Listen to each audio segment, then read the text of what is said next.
안녕하세요. 오늘 하고 요단 메시지는 생명의 성령의 법에 대한 메시지가 되겠습니다. 지난번 메시지 여러분 기억하시죠? 빌립보서 2장 12절과 13절 중심으로 성화의 구원 그런 말씀을 전한 적이 있습니다. 믿을 때 받은 구원을, 그게 첫 번째 구원이죠. 의롭게 되는 구원. 그 구원이 밖으로 흘러나오는 인격의 변화, 성품의 변화, 삶의 현장에서 나타나는, 그러니까 구원을 나타내는 work out, 밖으로 흘러나게 하는 성화의 메시지를 나눈 적이 있습니다.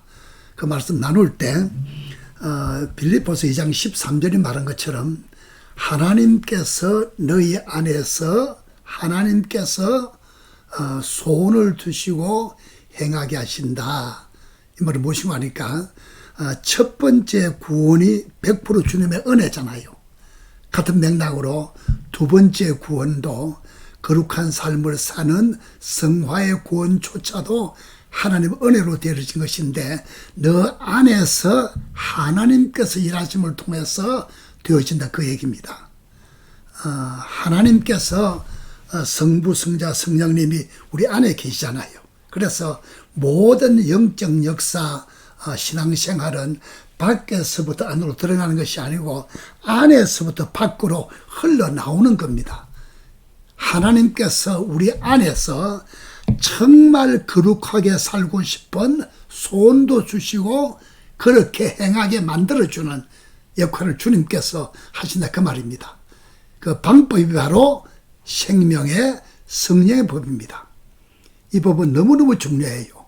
왜냐하면 나중에 말씀드렸습니다마는 그리스도 예수께서 나를 통해서 나타나시는 성경적인 방법, 하나님께서 일하시는 놀라운 역사, 다른 말로 말하면 구원받은 그리스도인이 예수처럼 예수 닮아 사는 유일한 방법이 바로 뭐냐면 생명의 성령의 법입니다. 그런 차원에서 로마서 8장 너무너무 중요한 메시지입니다. 8장 2절에 그 말씀이 있죠. 같이 볼까요?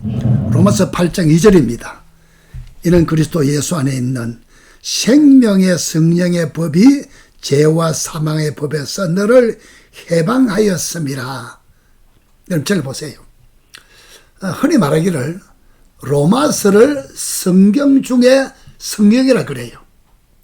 로마서 8장을 로마서 중에 로마서다, 그런 말이 있듯이 그 중에 8장 2절은 말로 정말 로마서 전체 중에 하나의 꽃봉오리처럼 피어나는 메시지입니다. 생명의 성령의 법, 얼마나 놀라운 하나님의 감동을 인 메시지입니까? 믿을 때 이미 우리 안에 오신 거룩한 하나님의 영을 통해서 주어진 생명의 성령의 법, 할렐루야, 이걸 정말 듣고 알고 깨닫고 누리기만 하면 우리의 삶은 온전히 예수 닮은 삶으로, 성령 충만한 삶으로, 열매 있는 삶으로 우리의 삶을 축복의 삶이 될 줄로 믿습니다. 저는 이 시간에 로마서 8장을 위해서 조금 그 앞에 있는 5장, 6장, 7장 훑어보면 8장이 다 삐쳐나게 될 겁니다. 간단히 말씀드릴게요. 로마서 5장 19절에 보면 한 사람 아담으로 말미암아 모든 사람이 죄인된 것처럼 한 분 그리스도 예수로 말미암아 믿는 자는 의인이 되었다. 이게 바로 대표의 원리입니다. 한 사람 아담, 한 분 그리스도 예수, 죄인 되고 의인 되었다. 얼마나 놀라운 일입니까? 이건 그리스도의 복음에는 이런 메시지가 존재할 수 없어요. 종교개혁의 주 이슈가 어떻게 죄인이 의인 되느냐, 바로 그에 대한 대답입니다. 종교로도 안 되고 행위로도 안 되고 인간의 어떤 노력이나 수고로 되는 것이 아니고 그리스도 예수의 십자가 보혈과 부활을 통해서 이미 이뤄놓으신 완벽한 구원 역사, 그걸 통해서 믿는 자는 의인됐다, 그 말입니다. 대표의 원리죠. 로마서 6장에서는 옛사람 처리, 로마서 6장 4절, 5절, 6절이 주로 말하고 있는데 보혈로 모든 범죄가 이미 다 처리됐습니다. 같은 맥락으로 예수님께서 십자가에 못 박혀 돌아가실 때 모든 믿는 자는 그리스도 예수 안에서 함께 옛사람이 십자가에 못 박혀 죽었다 그 말입니다. 옛생명, 옛사람이 십자가에서 완전히 처리되고 부활 생명으로 새 생명, 새 사람으로 거듭난 하나님의 거룩한 자녀가 됐다는 바로 그 메시지입니다. 이걸 저는 이름을 그렇게 붙여봤어요. 생명 교체의 원리. 기독교 복음은 사람을 어느 정도 착한 사람으로 수양과 종교적인 노력을 통해서 개선하는 작업이 아니고 완전히 생명을 바꾸는 겁니다. 다시 말할게요. 옛 생명, 옛 사람을 예수와 함께 십자가에 못 박아 죽여버리고 그리스도 예수 안에서 거듭난 새 생명, 새 사람으로 다시 태어난 생명 교체의 원리, 완벽한 복음의 메시지입니다. 로마서 7장에서는 율법에서 해방을 시켜요. 여러분 기억나시죠? 7장 1절에서 6절을 보면 옛남편, 새남편, 모세율법, 그리스도 예수의 복음, 인간의 아내로서 옛사람이 함께 예수와 더불어 죽음으로 옛남편에서 해방을 받아요. 자유케 돼요. 믿음으로 예수 만나는 순간에 새 남편을 맞이한 새 아내가 돼서 주와 더불어 영원히 살게 됐습니다. 소속의 변화, 신분의 변화, 관계의 변화. 로마서 7장 6절에 말한 것처럼 그때부터는 조문으로 된 율법으로 사는 것이 아니고 하나님의 거룩한 영으로 사는 것이다. 이것이 바로 생명의 성령의 법으로 이어진다 그 말입니다. 7장 마지막 부분에 보면 사도 바울이 심각한 갈등에 빠집니다. 7장 24절에 보면 오라 나는 곤고한 사람이로다. 이 사망의 몸에서 누가 나를 건져내라.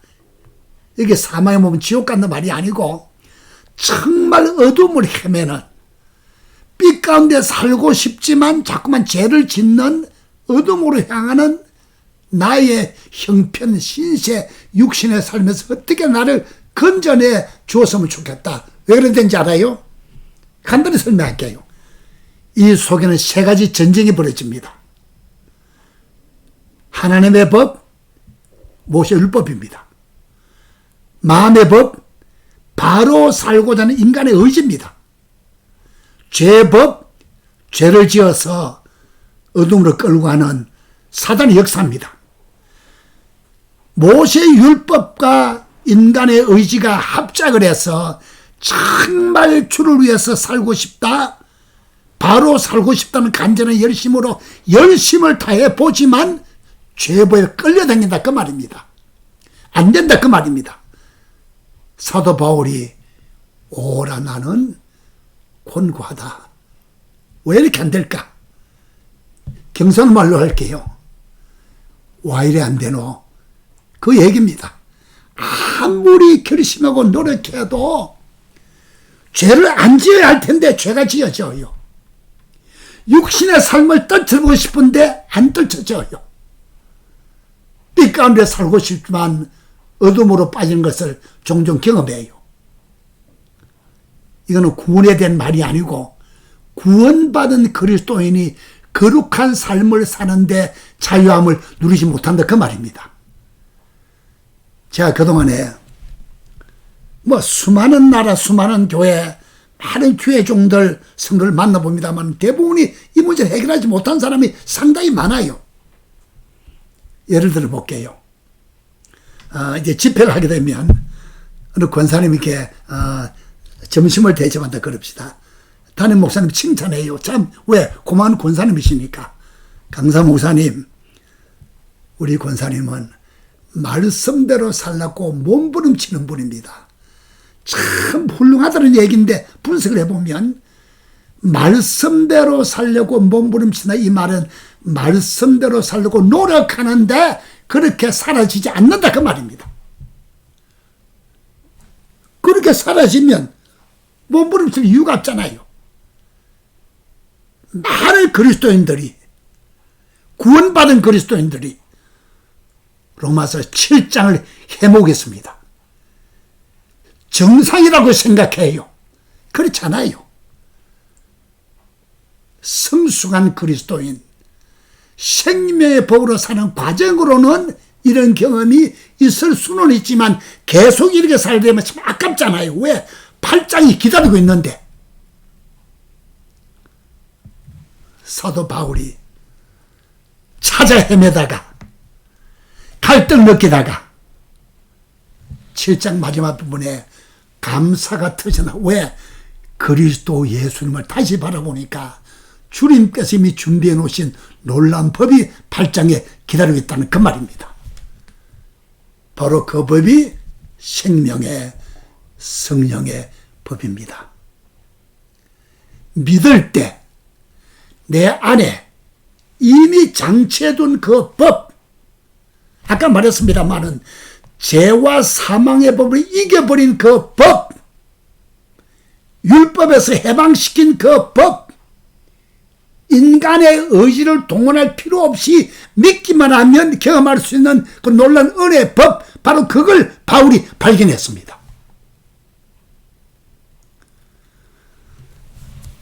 여러분 잘 들으세요. 하나님은 사람을 인도하실 때 뭐 얼렁뚱땅 적당히 아니고 반드시 법을 가지고 인도해요. 어렵게 생각하지 마세요. 얼른 원리 원칙에 들어간 말입니다. 그런데 성경 전체 보면 법은 딱 두 가지밖에 없어요. 크게 말하면. 왜? 사람의 생명이 둘 중에 하나입니다. 거듭나지 못한 육신의 생명, 거듭난 하나님의 생명, 육신의 생명에 준 법이 바로 모세 율법입니다. 거듭난 하나님의 생명에 준 법이 바로 생명의 성령, 이게 바로 새 언약 복음입니다. 생명의 성령의 법, 믿는 자는 율법에서 해방받았잖아요. 자유케 됐잖아요. 이제 우리에게는 생명의 성령의 법밖에 없어요. 여러분들이 정말 구원받은 그리스도인이 확실하다면 당신께 주어진, 당신을 둘러싸고 있는, 당신 안에 움직이는 법은 바로 생명의 성령의 법, 그 법밖에 없습니다. 이걸 깨닫고 누리면 나타나요. 그렇게 되어져요. 간단히 말할게요. 그리스도 예수 안에서 모든 것이 그리스도 예수 안에서입니다. 다시 말하면 참으로 믿는 자가 성령의 일하심을 통해서 생명을 누리고 나타내는 하나님의 방법, 생명의 성령의 법입니다. 다시 말씀드릴게요. 그리스도 예수 안에서 믿는 자가, 구원받은 그리스도인이 성령님의 일하심을 통해서 생명을 풍성히 누리고 그 생명이 나타나는 방법, 다른 말로 말하면 그리스도가 나타나는 신비로운 복음적인 역사, 그 법이 바로 생명의 성령의 법입니다. 믿을 때 와 있어요. 믿을 때 장치가 되었습니다. 내 안에 계신 그리스도, 하나님께 은혜로 주신 생명의 성령의 법, 구원받을 때 완벽하게 허락하신 생명의 성령의 법 누리면 그리스도가 나타나요. 성숙한 하나님의 제자가 돼요. 생명이 흘러 넘치게 돼요. 거룩한 삶을 내가 사는 것이 아니고 거룩하신 그리스도께서 대신 살아 나타나요. 이것이 성화의 삶이고 성령 충만한 삶이고 제자의 삶이고 정상적인 크리스찬 라이프입니다. 중요한 것은 이 간단한 원리를 알았잖아요. 이젠 누리면 돼요. 나타나면 돼요. 그 문제를 다음 시간에 함께 공부하면 됩니다. 기대하시고 다음 시간에 또 만나요. 생명의 성령의 법이었습니다. 감사합니다.